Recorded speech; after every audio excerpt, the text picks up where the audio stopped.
soalan matematik yang saya tak faham ni. Lah, macam mana boleh terambil pen abang pula? Tak apalah, simpan dululah. Nanti kalau abang datang, boleh pulangkan pen ni balik. Tapi sebelum tu, awak kena bersama dengan barang adik dulu. Jangan gaduh-gaduh ya.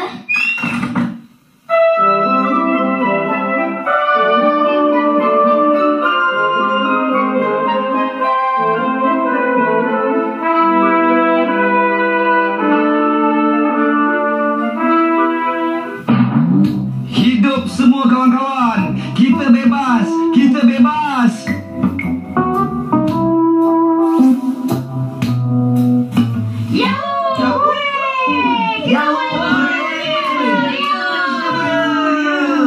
Oi, tak boleh diam ke? Memekak aja. Tak tahukah hari dah malam?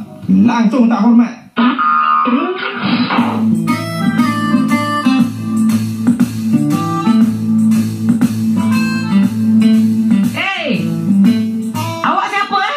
Sesuka hati nak marah kita orang? Saya? Nama saya Kiko. Yang saya tahu awak semua telah mengganggu ketenteraman awam. Supaya menghormati penduduk lain, mesti tuan awak semua pun perangai tak senonoh.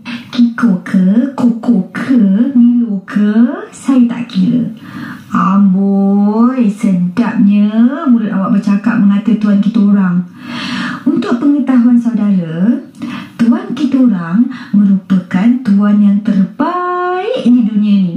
Faham? Amboi, harap muka je cantik, tapi mulut macam mak nenek. Apa-apa hal pun, nama cik adik yang manis ni siapa? Aik, ini sudah lebih. Apa kamu mahu lah? Oi Galah, saya tak bercakap dengan awak lah. Sudahlah, apa masalah saudara ni? Masalah saya? Masalah saya ialah awak semua telah mengganggu tidur saya. Awak nampak saya ni? Sebelum apa-apa berlaku, boleh tak awak pergi dari sini? Baiklah, saya pergi dulu. Nasib baik awak semua ramai. Tak nak suruh saya sepak dia ke bawah meja. Senang sikit kerja kita. Sudahlah, dia dah lari baru nak keluar. Awak ingat awak kuat ke? Badan macam tiang elektrik, ada hati nak sepak dia. Badan aja kurus tau. Tapi bila saya tunjuk aksi gimnastik, mesti dia tercampur keluar. Suka hati awak lah. Siapa dia tu? Banyak sombong kan dia? Tapi saya rasa macam kenal je. Siapa?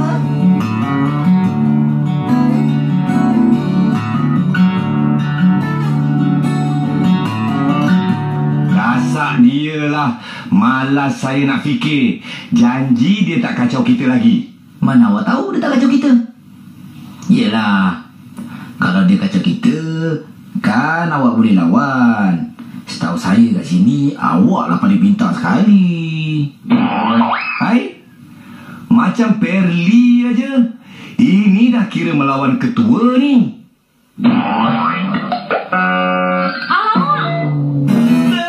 Habislah itu alah.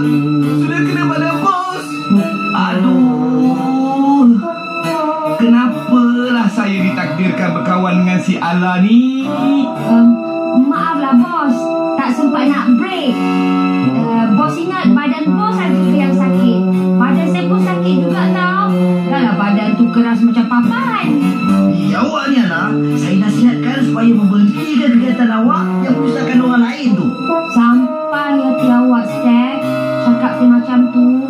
Macamlah saya ni teruk sangat. Seteruk-teruk saya ni tak adalah sampai nak membunuh. Tak membunuh awak cakap? Awak hempap badan saya ni pun saya dah rasa terseksa tahu. Yelah, kalau korang semua dah benci kat saya ni, tak apalah, biarlah saya pergi aja dari sini. Banyak sedih lah Ala. Saya rasa mau menangis. Awak ada tisu tak, Steph? Apa? Awak ingat saya bermain ke? Baik, saya pergi sekarang. Saya pergi dengan gaya gimnastik juga.